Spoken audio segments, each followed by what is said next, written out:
ಶ್ರೀ ಗಣಪತಿ ಶಾರದಾ ಗುರುಭ್ಯೋ ನಮಃ. ಆಪದಾಮಪಹರ್ತಾರಂ ಧಾತಾರಂ ಸರ್ವಸಂಪದಾಂ ಲೋಕಾಭಿರಾಮಂ ಶ್ರೀರಾಮಂ ಭೂಯೋ ಭೂಯೋ ನಮಾಮ್ಯಹಂ.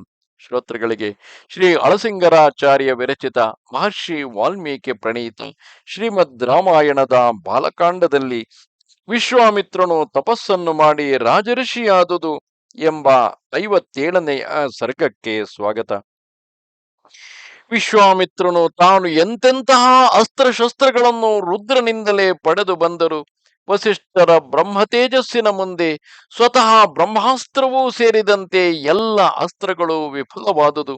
ಆ ಎಲ್ಲ ಅಸ್ತ್ರಗಳನ್ನು ವಸಿಷ್ಠರ ಬ್ರಹ್ಮದಂಡವು ನುಂಗಿದುದನ್ನು ಕಂಡು ತನಗುಂಟಾದ ಅಪಮಾನವನ್ನು ಸಹಿಸಲಾರದೆ ಆಗಾಗ ಅದನ್ನೇ ನೆನೆಸಿಕೊಂಡು ಬಹಳ ಸಂಕಟದಿಂದ ಬಾರಿ ಬಾರಿಗೂ ನಿಟ್ಟುಸಿರನ್ನು ಬಿಡುತ್ತಾ ಮಹಾತ್ಮನಾದ ಆ ವಸಿಷ್ಠನಲ್ಲಿ ಬದ್ಧ ದ್ವೇಷದಿಂದ ಕೂಡಿದವನಾಗಿ ದಕ್ಷಿಣ ದಿಕ್ಕಿಗೆ ಹೊರಟು ತನ್ನ ಪತ್ನಿಯೊಡಗೂಡಿ ಘೋರವಾದ ತಪಸ್ಸನ್ನು ಮಾಡಲಾರಂಭಿಸಿದನು. ಆ ಕಾಲದಲ್ಲಿ ಆಹಾರವಿಲ್ಲದೆ ಗೆಡ್ಡೆ ಗೆಣಸು ಹಣ್ಣು ಮುಂತಾದವುಗಳಿಂದಲೇ ಪ್ರಾಣಧಾರಣೆಯನ್ನು ಮಾಡಿಕೊಂಡು ಬಹಿರಿಂದ್ರಿಯಗಳೆಲ್ಲವನ್ನೂ ಅಡಗಿಸಿ ದೊಡ್ಡ ತಪಸ್ಸಿನಲ್ಲಿದ್ದನು.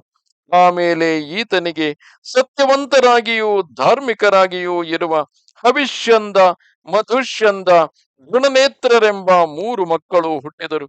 ಹೀಗೆ 1000 ವರುಷಗಳು ಕಳೆಯಲು ಲೋಕಪಿತಾಮಹನಾದ ಬ್ರಹ್ಮನು ಈತನ ಸಮೀಪಕ್ಕೆ ಬಂದು ಈತನನ್ನು ಕುರಿತು ಮೃದುವಾದ ವಾಕ್ಯದಿಂದ, ಎಲೈ ಕೌಶಿಕನೇ, ಈಗ ನೀನು ನಿನ್ನ ಮಹಾ ತಪಸ್ಸಿನಿಂದ ಸಮಸ್ತ ರಾಜಋಷಿಗಳಿಗೂ ಮೇಲೆನಿಸಿಕೊಂಡಿರುವೆ.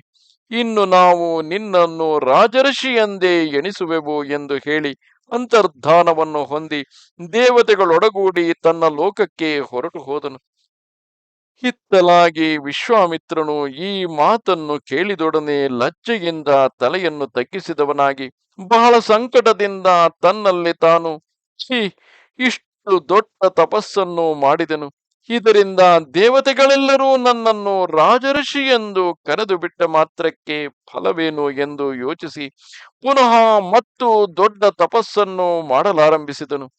ವ್ಯಕ್ತಿಯೊಬ್ಬ ಬದುಕಿನ ಆರಂಭದಲ್ಲಿ ಹೇಗಿರುತ್ತಾನೆ ಎಂಬುದು ಮುಖ್ಯವಲ್ಲ, ಆದರೆ ನಿರಂತರ ಅವಿರತ ಪ್ರಯತ್ನದಿಂದಾಗಿ ತಾನು ಏನನ್ನು ಸಾಧಿಸಲು ಹೋಗುತ್ತಾನೆ ಆ ಸಾಧನೆಯ ಹಾದಿಯಲ್ಲಿ ಬರುವ ಅಡ್ಡಿ ಆತಂಕಗಳೆಲ್ಲವನ್ನು ನಿವಾರಿಸಿಕೊಳ್ಳುತ್ತಾ ಅಂತಿಮವಾಗಿ ಆತ ಏನನ್ನು ಸಾಧಿಸುತ್ತಾನೆ ಎಂಬುದು ಮುಖ್ಯವಾಗುತ್ತದೆ.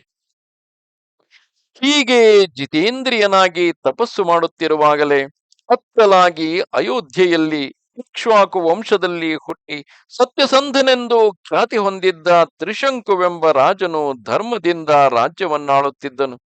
ಆತನಿಗೆ ಒಂದಾನೊಂದು ಕಾಲದಲ್ಲಿ ಈ ಮನುಷ್ಯ ದೇಹದೊಡನೆಯೇ ಸ್ವರ್ಗಕ್ಕೆ ಹೋಗಬೇಕೆಂಬ ಬುದ್ಧಿಯು ಹುಟ್ಟಿತು. ಅದಕ್ಕೆ ತಕ್ಕ ಒಂದು ಯಜ್ಞವನ್ನು ಮಾಡಬೇಕೆಂದು ಯೋಚಿಸಿದನು. ಆಗ ಪುರೋಹಿತನಾದ ವಸಿಷ್ಠರಿಗೆ ತನ್ನ ಈ ಉದ್ದೇಶವನ್ನು ತಿಳಿಸಲು ಅವರು ಇದು ಅಸಾಧ್ಯ ಕಾರ್ಯವೆಂದು ಹೇಳಿಬಿಟ್ಟರು. ಅಂದರೆ ಇಲ್ಲಿ ಯಜ್ಞಯಾಗಾದಿಗಳ ಮೂಲಕ ಸಶರೀರರಾಗಿ ಸ್ವರ್ಗಕ್ಕೆ ಹೋಗುವುದು ಸಾಧ್ಯವಿತ್ತೇನು? ಆ ಕಾರಣದಿಂದಾಗಿಯೇ ತ್ರಿಶಂಕುವು ಕೇಳಿರಬಹುದು. ಆದರೆ ಸ್ವರ್ಗಕ್ಕೆ ಆ ಕಾಲದಲ್ಲಿ ಋಷಿ ಮುನಿಗಳು ಯಾರು ಜಿತೇಂದ್ರಿಯರಾಗಿದ್ದು ಎಲ್ಲರ ವಿಷಯದಲ್ಲಿಯೂ ಸಮಭಾವವನ್ನು ಹೊಂದಿ ಸ್ಥಿತಪ್ರಜ್ಞರಾಗಿರುವರು ಅಂತಹ ವ್ಯಕ್ತಿಗಳು ಸ್ವರ್ಗಕ್ಕೂ ಭೂಮಿಗೂ ಎಲ್ಲಿಗೆ ಪ್ರಯಾಣ ಮಾಡಿದರೂ ಅವರಿಗೆ ತೊಂದರೆ ಇರುವುದಿಲ್ಲ. ಆದರೆ ಯಾರು ತಮ್ಮ ಇಂದ್ರಿಯಗಳನ್ನೇ ಪೂರ್ಣವಾಗಿ ಜಯಿಸಿರುವುದಿಲ್ಲವೋ, ಯಾರು ಸ್ಥಿತಪ್ರಜ್ಞರಾಗಿರುವುದಿಲ್ಲವೋ ಅಂತಹ ವ್ಯಕ್ತಿ ಸ್ವರ್ಗಕ್ಕೆ ಹೋದರೆ ಅಲ್ಲಿಯೂ ಕೂಡ ತಾನು ಭೂಮಿಯ ಮೇಲೆ ನಡೆದುಕೊಳ್ಳುವಂತೆಯೇ ನಡೆದುಕೊಳ್ಳುವುದಿಲ್ಲವೇ? ಬಹುಶಃ ಈ ಎಲ್ಲ ಕಾರಣಗಳಿಂದಾಗಿಯೇ ಆತನು ಯೋಗ್ಯನಲ್ಲವೆಂದು ಭಾವಿಸಿ ವಸಿಷ್ಠರು ನಿರಾಕರಿಸಿರಬಹುದು. ಹೀಗೆ ವಸಿಷ್ಠರಿಂದ ತಿರಸ್ಕರಿಸಲ್ಪಟ್ಟವನಾಗಿ ದಕ್ಷಿಣಾಭಿಮುಖವಾಗಿ ಹೊರಟು ವಸಿಷ್ಠರ 100 ಮಂದಿ ಮಕ್ಕಳು ತಪಸ್ಸು ಮಾಡುತ್ತಿದ್ದ ಸ್ಥಾನಕ್ಕೆ ಬಂದನು. ಮಹಾ ಯಶಸ್ವಿಗಳಾಗಿ ಬಹುಕಾಲದಿಂದ ತಪಸ್ಸು ಮಾಡುತ್ತಲಿರುವ ಮಹಾತ್ಮರಾದ ಆ ಗುರುಪುತ್ರರೆಲ್ಲರನ್ನೂ ನೋಡಿ ವಿನಯದಿಂದ ನಮಸ್ಕರಿಸಿ ಕೈಮುಗಿದು ಲಜ್ಜೆಯಿಂದ ತಲೆಯನ್ನು ತಗ್ಗಿಸಿಕೊಂಡು, ಎಲೈ ಗುರುಪುತ್ರರೇ, ಒಂದಾನೊಂದು ಕಾರ್ಯಕ್ಕಾಗಿ ಪ್ರಯತ್ನಿಸಿದ ನನ್ನನ್ನು ವಸಿಷ್ಠರು ತಿರಸ್ಕರಿಸಿದುದರಿಂದ ನಾನು ಈಗ ನಿಮ್ಮಲ್ಲಿ ಮೊರೆ ಹೊಕ್ಕಿರುವೆನು. ಆಶ್ರಿತರನ್ನು ರಕ್ಷಿಸತಕ್ಕ ಸ್ವಭಾವವುಳ್ಳ ನೀವೆಲ್ಲರೂ ಹೇಗಾದರೂ ನನ್ನನ್ನು ಉದ್ಧರಿಸಬೇಕು.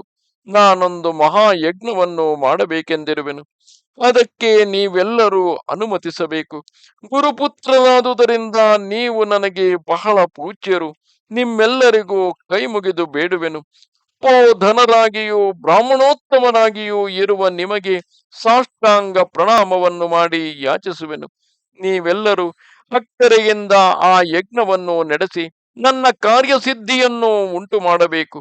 ಈ ಶರೀರದೊಡನೆಯೇ ಸ್ವರ್ಗಕ್ಕೆ ಹೋಗಬೇಕೆಂದಿರುವೆನು. ನಿಮ್ಮ ತಂದೆಯಾದ ವಸಿಷ್ಠರು ನಮಗೆ ಕುಲಪುರೋಹಿತನಾಗಿದ್ದರೂ ನಮ್ಮನ್ನು ತಿರಸ್ಕರಿಸಿ ಬಿಟ್ಟರು.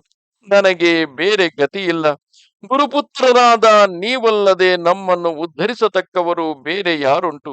ಆ ವಸಿಷ್ಠರು ಕೈಬಿಟ್ಟ ಮೇಲೆ ನಮ್ಮನ್ನು ರಕ್ಷಿಸತಕ್ಕ ಭಾರವು ನಿಮ್ಮದೇ ಅಲ್ಲವೇ ಎಂದು ಪ್ರಾರ್ಥಿಸಿದನು. ಪುರೋಹಿತರಾದವರು ಆ ವಂಶದವರ ಹಿತವನ್ನು, ಅಂದರೆ ಯಾರು ಕುಲಪುರೋಹಿತರೋ ಅವರು ಕುಲದ ವಂಶವನ್ನು, ಆ ಕುಲವನ್ನು ಕಾಪಾಡಿಕೊಂಡು ಬರುವುದು ಸಹಜವೇ. ಆದರೆ ಪ್ರತಿಯೊಬ್ಬರಿಗೂ ಯೋಗ್ಯತೆ ಪ್ರಾಪ್ತಿ ಇರಬೇಕಲ್ಲವೇ? ಅದನ್ನು ಅರಿತೇ ಯಾರಿಂದ ಯಾವುದನ್ನು ಮಾಡಿಸಬೇಕು ಕುಲಪುರೋಹಿತರಾದವರು ಅಂತಹದ್ದನ್ನೇ ಮಾಡಿಸುತ್ತಾರೆ.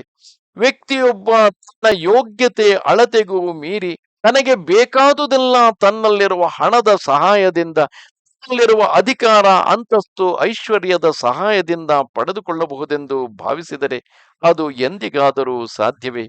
ಇಂದಿನ ಕಾಲದಲ್ಲೂ ಅದೆಷ್ಟೋ ಮಂದಿ ತಮ್ಮನ್ನು ತಾವೇ ಧರ್ಮರತ್ನಾಕರರೆಂದು ಹೇಳಿಕೊಳ್ಳುತ್ತಾ ತಮ್ಮಲ್ಲಿರುವ ಹಣದಿಂದ ಯಜ್ಞ ಯಾಗಾದಿಗಳಿಗೆ ಖರ್ಚು ಮಾಡುವುದು ವ್ಯರ್ಥವಲ್ಲವೇ?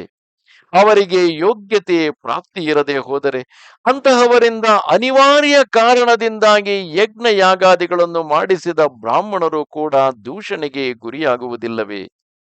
ನಮಸ್ತೆ ಶಾರದೆ ದೇವಿ ಕಾಶ್ಮೀರ ಪುರವಾಸಿನಿ ತ್ವಾಮಹಂ ಪ್ರಾರ್ಥಯೇ ನಿತ್ಯಂ ವಿದ್ಯಾದಾನಂಚ ದೇಹಿಮೆ. ನಮಸ್ಕಾರ.